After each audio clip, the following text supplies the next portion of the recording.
Amos அதிகாரம் 9. ஆண்டவரின் தீர்ப்புகள். பலிபீடத்தருகில் ஆண்டவர் நிற்பதைக் கண்டேன். அவர் சொன்னார், தூணின் முகட்டை இடித்து போடு, மேல்தளம் ஆட்டம் கொடுக்கட்டும். மக்கள் அனைவருடைய தலையிலும் அதை உடைத்து தள்ளு. அவர்களுள் எஞ்சியிருப்போரை நான் வாளால் கொன்று போடுவேன். அவர்களில் எவரும் ஓடிப்போக மாட்டார், ஒருவர் கூட தப்பி பிழைக்க மாட்டார். பாதாளம் வரையில் அவர்கள் இறங்கினாலும் அங்கிருந்தும் என் கை அவர்களை இழுத்து வரும். வான் மட்டும் அவர்கள் ஏறி போனாலும் அங்கிருந்தும் நான் அவர்களை பிடித்து வருவேன்.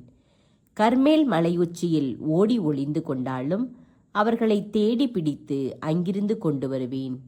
என் கண்களுக்கு தப்பி ஆழ்கடலில் மறைந்தாலும் அங்கு அவர்களை கடிக்கும்படி பாம்புக்கு கட்டளையிடுவேன். தங்கள் பகைவர் முன் அடிமைகளாய் கொண்டு போகப்பட்டாலும் அங்கே அவர்களை கொல்லும்படி வாளுக்கு ஆணையிடுவேன். அவர்களுக்கு நன்மை செய்யாது தீங்கு செய்வதிலேயே நான் கண்ணாயிருப்பேன். படைகளின் கடவுளாகிய ஆண்டவர் தொட மண்ணுலகம் பாகாய் உருகுகின்றது. அதில் வாழ்வோர் அனைவரும் புலம்புகின்றனர். நாடு முழுவதும் நைல் நதியின் வெள்ளமென சுழற்றி எறியப்படுகின்றது. எகிப்து நாட்டின் நைல் நதி போல் அழைக்கழிக்கப்பட்டு அடங்குகின்றது. அவர் வானத்தில் தம் மேலறைகளை கட்டுகின்றார். வானின் வளைவை நிலத்தில் அடித்தளமிட்டு நாட்டுகின்றார். கடல்களின் நீரை முகந்தெடுத்து நிலத்தின் மேல் பொழிகின்றார். ஆண்டவர் என்பது அவரது பெயராம். இஸ்ரேலுக்கு தனி சலுகை இல்லை. இஸ்ரேல் மக்களே, நீங்கள் எனக்கு எத்தியோப்பியரை போன்றவர்கள்தானே?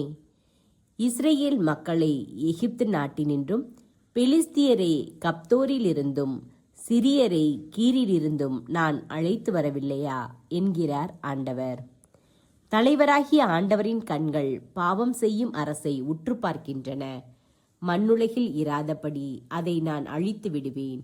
ஆயினும் யாக்கோபின் வீட்டாரை நான் முற்றிலும் அழிக்க மாட்டேன் என்கிறார் ஆண்டவர். நான் ஆணை பிறப்பிப்பேன்.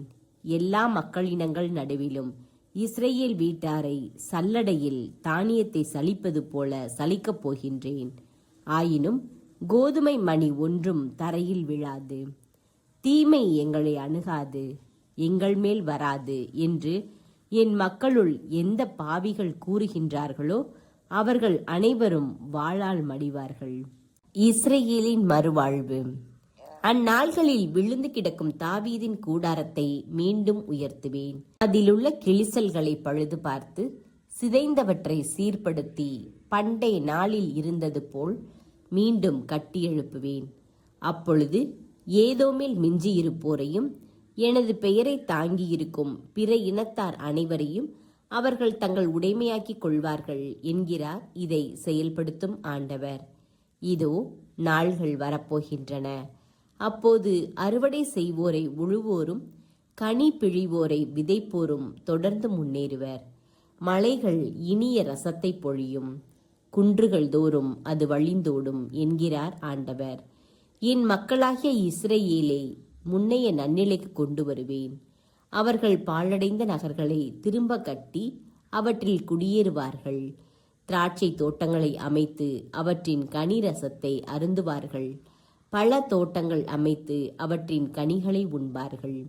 அவர்களை தங்கள் நாட்டில் மீண்டும் நான் வேரூன்ற செய்வேன்.